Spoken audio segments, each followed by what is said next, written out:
Los estudiantes de octavo semestre de la carrera de Medicina de la Universidad Central del Ecuador vamos a presentar a través de videos diferentes procedimientos médicos en gineco-obstetricia. Comenzamos.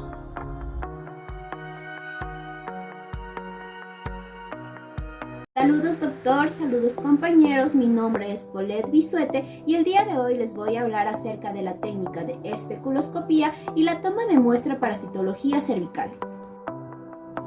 La especuloscopía es un examen observable sugerido como ayudante de los rutinarios de citología cervical para aumentar la sensibilidad de los programas de cribado de cáncer cervical. La especuloscopía debe preceder a la palpación vaginal y este consiste en la introducción de un espéculo en la vagina que permite al examinador determinar la presencia de anormalidades cervicales o vaginales. La muestra de citología cervical es una prueba basada en una cadena de procedimientos en la cual, mediante el raspado o cepillado, se obtienen células exo- y endocervicales que permitirá detectar inflamación, infección y lesiones preinvasoras o invasoras del cuello uterino. Es el método de tamizaje de elección a nivel mundial para la detección temprana del cáncer cérvico-uterino. Materiales: mascarilla, espátula de aire, cepillo endocervical, un protector facial, fijador, guantes de manejo, portaobjetos de vidrio y lápiz rotulador, y un espéculo que consta de una valva superior, inferior, un soporte del dedo gordo y el mango.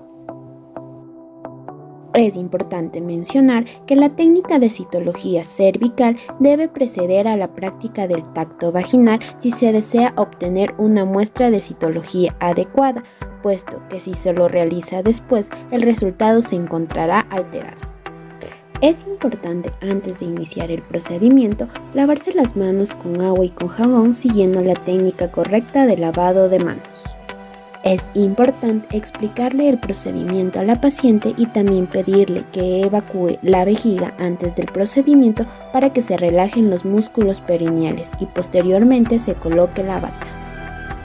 Se debe pedir respetuosamente que la paciente se ubique en posición de litotomía. Es importante rotular el nombre de la paciente y la fecha en que se tomó la muestra en el portaobjetos. Con la mano derecha el espéculo y con los dedos pulgar e índice de la mano izquierda entreabrir los labios mayores y menores de la vulva. Solicitar a la paciente que relaje sus músculos perineales y abdominales y que realice un pujo suave con el objeto de precisar mejor el introito vaginal. Introducir el espéculo de forma vertical bien cerrado, sin lubricante, dirigiéndolo oblicuamente hacia atrás y deprimiendo ligeramente el perineo. Rotar el espéculo hacia la posición horizontal e iniciar la abertura de las valvas una vez introducido. Una vez colocado el espéculo, inspeccionar las paredes vaginales y el cuello uterino, considerando el color, la posición, las características superficiales, así también como la presencia de ulceraciones, nódulos, tumores visibles, hemorragia o secreciones. Luego se procede a realizar el raspado del cuello uterino.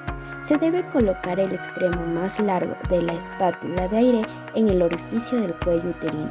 Se debe presionar, girar y raspar un círculo completo de 360 grados, asegurándonos de incluir la zona de transición y la unión escamo-cilíndrica. Se debe extender la muestra sobre la mitad, ya sea derecha o izquierda del portaobjetos, en un lugar seguro de fácil acceso. Continuamos con la realización del cepillado endocervical. Se debe tomar el cepillo endocervical e introducirlo en el orificio del cuello uterino. Se debe girar entre el pulgar y el dedo índice en sentido horario y antihorario. Se debe retirar el cepillo y se debe extender la muestra sobre la otra mitad del portaobjetos con el cepillo aplicando un movimiento suave. Luego se debe fijar la muestra con un fijador especial a 20 centímetros de distancia. Debe esperar que la muestra se seque para ser guardada y mandada al laboratorio junto con la hoja de solicitud y reporte de resultados de citología cervical. Se abren las valvas, se retira hasta dejar de abrazar el cérvix, se cierra las valvas y se gira el espéculo mientras se va retirando suavemente por completo hasta que las paredes vaginales se cierran. Se comunica a la paciente que el procedimiento terminó y se desecha correctamente los materiales.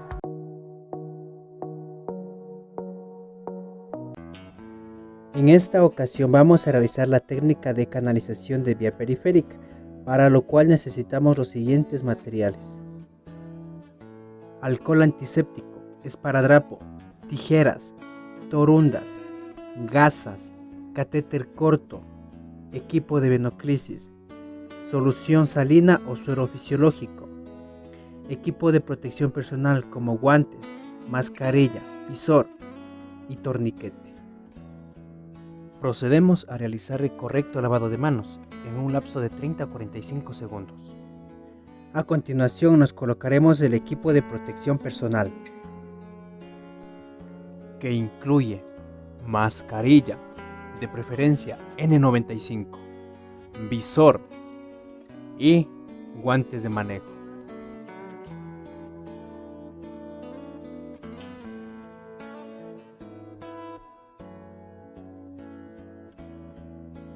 Preparamos el equipo de venoclisis y la solución a infundir, en este caso suero fisiológico.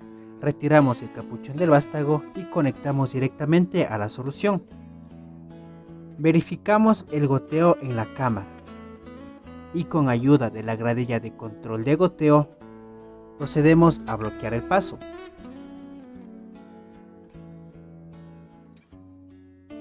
Después conectamos el adaptador del equipo de venoclisis a la llave de 3 vías. Explicamos a la paciente el procedimiento a realizarse. Colocamos el torniquete a nivel del antebrazo con una presión adecuada.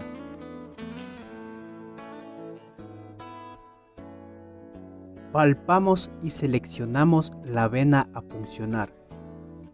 Después, con la ayuda de torundas y alcohol, procedemos a desinfectar el área de la piel de una manera circular del centro a la periferia.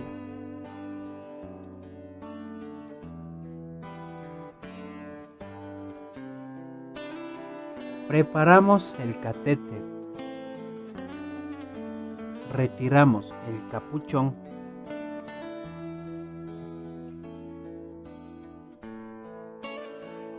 Estiramos la piel y con el bisel de la aguja hacia arriba puncionamos con un ángulo adecuado. Verificamos que haya reflujo sanguíneo y canalizamos el catéter.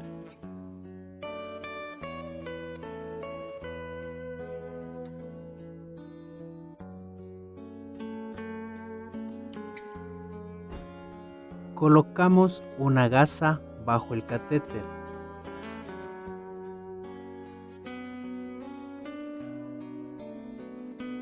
Y retiramos el torniquete.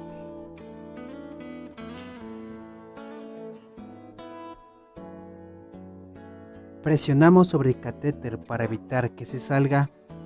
Retiramos la parte punzante del catéter y desechamos de una manera adecuada.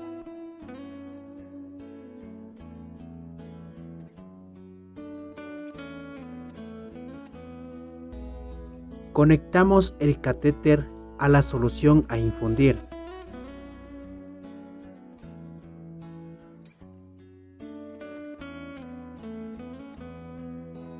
Con ayuda de la gradilla de control de goteo, quitamos el bloqueo e iniciamos la terapia.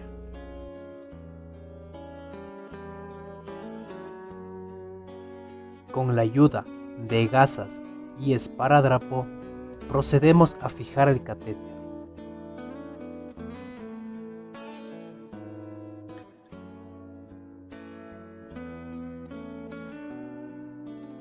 Es importante también fijar el sistema a la muñeca de la paciente. Para retirar el sistema, presionamos la piel de la paciente y extraemos el catéter lentamente. Luego, colocamos una torunda y la fijamos con esparadrapo para la hemostasia. Luego procedemos a retirarnos el equipo de protección personal y desechamos de una manera adecuada. Recuerda que es importante el correcto lavado de manos antes y después del procedimiento.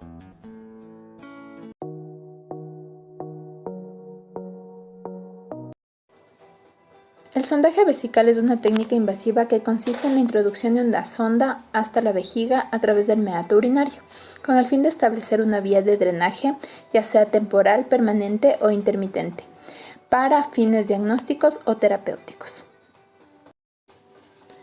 Materiales. Nosotros los materiales que vamos a utilizar son guantes estériles, gel lubricante, jeringas, campos estériles, una bolsa de recolección de orina, solución salina, gases estériles y una sonda vesical, en este caso número 16. Procedimiento. Para la técnica, nosotros luego de un lavado de manos, como recomienda la OMS, nos vamos a colocar los DPPs necesarios para el procedimiento. Vamos a utilizar mascarilla, bata y guantes de manejo para la primera etapa del procedimiento. Vamos a necesitar gasas estériles para realizar la asepsia de la zona a tratar. Con una pinza vamos a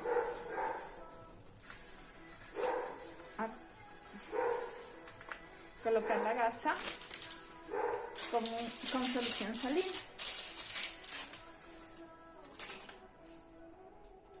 Realizamos la asepsia de la vagina, de lo que son los labios mayores. Desechamos la gasa. Cogemos otra gasita para hacer la asepsia de los labios menores, igual con solución salina. La asepsia de labios menores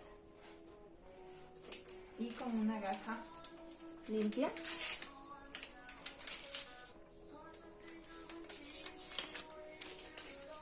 Vamos a hacer la asepsia de la parte interna de los labios menores para asegurarnos de que no penetren bacterias hacia el meato urinario.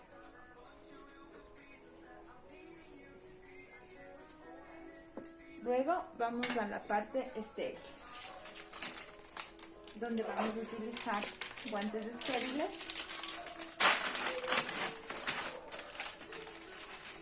también campos estériles para cubrir la zona de la mujer,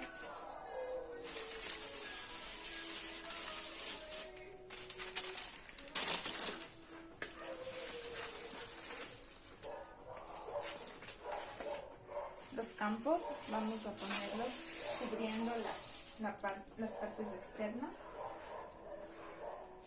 y dejando a la vista los labios mayores, los labios menores. Vamos a necesitar la sonda para proceder a la introducción de la sonda.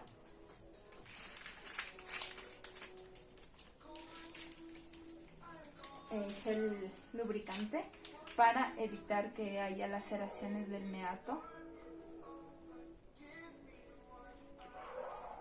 Juntamos el gel lubricante en la punta de la sonda vesical y luego procedemos a la introducción en el meato urinario, muy lentamente y despacio.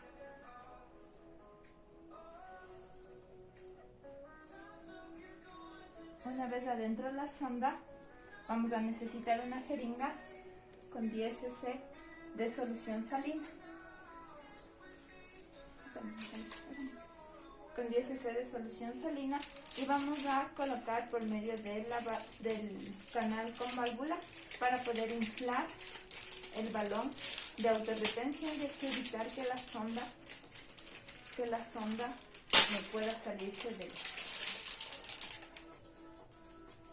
no pueda salirse del meato urinario, de la vejiga. Luego utilizamos la sonda de recolección y la conectamos al canal para la recolección de orina.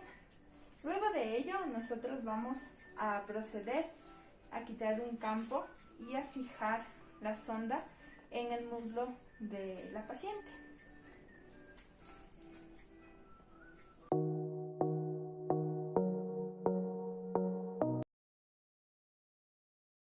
Vamos a ver episografía. Primero debemos saber qué es.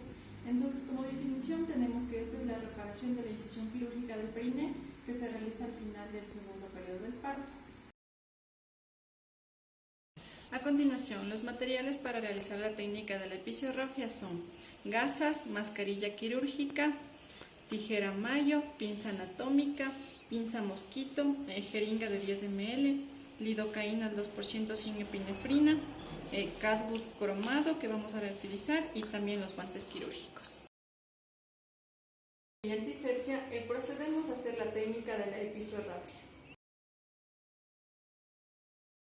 Colocación de lidocaína. Después de realizar asepsia de la zona, se inicia con la infiltración con lidocaína. Se empieza desde el ángulo de las 3 a las 12 y luego de las 3 a las 6, como se puede observar.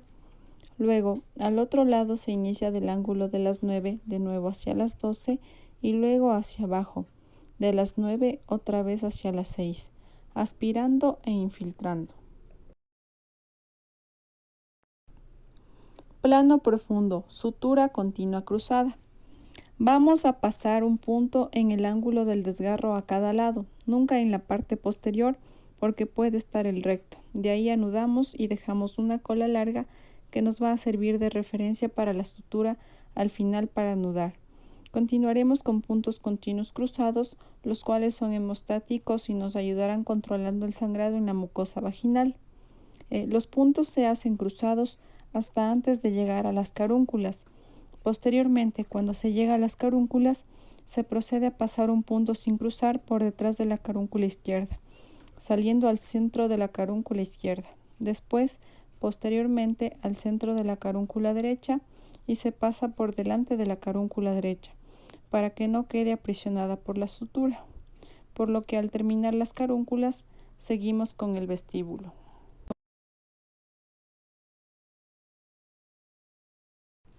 Sutura vestíbulo continua sin cruzar. Son puntos continuos sin cruzar superficiales que solamente van a afrontar el vestíbulo, pero con la compresa se deben apretar para que no quede visible la sutura. Al llegar a la línea de Hart, se pasa un punto por detrás del vestíbulo, anclándolo al músculo al lado para simular la fosa navicular natural que tiene la escotadura vestibular. De ahí se anuda la cola que nos quedaba inicialmente para fijar la sutura de la mucosa vaginal y del vestíbulo. De nuevo se deja la cola de la sutura para que nos sirva de referencia para anudar nuevamente al final. Continuaremos con puntos en el plano muscular profundo, es decir, en el músculo de lado a lado, nunca atrás porque puede comprometer el recto. Se buscan bien hacia los laterales el músculo transverso del perine para cerrarlo, porque de eso depende el tono de los músculos vaginales y del perine. Esta sutura no debe comprometer la piel. Son puntos continuos sin cruzar, solamente del plano muscular, y se van dirigiendo posteriormente hasta abajo, hasta el ángulo donde termina el desgarro o en este caso la episiotomía.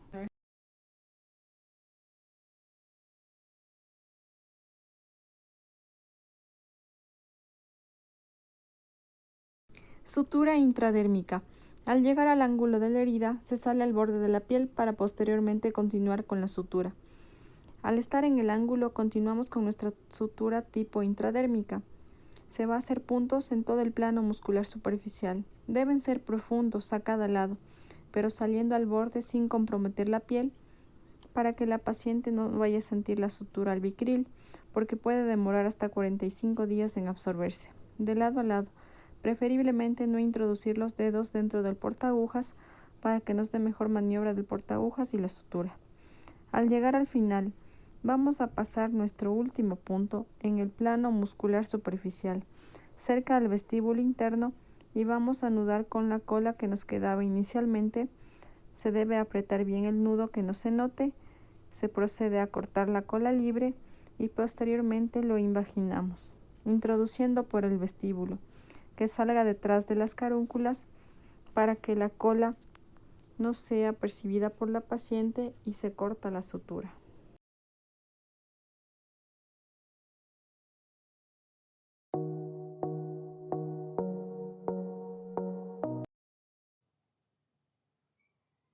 Un saludo cordial con todos, mi nombre es Génesis Cedeño y a continuación les voy a explicar la colocación del traje antichoque no neumático.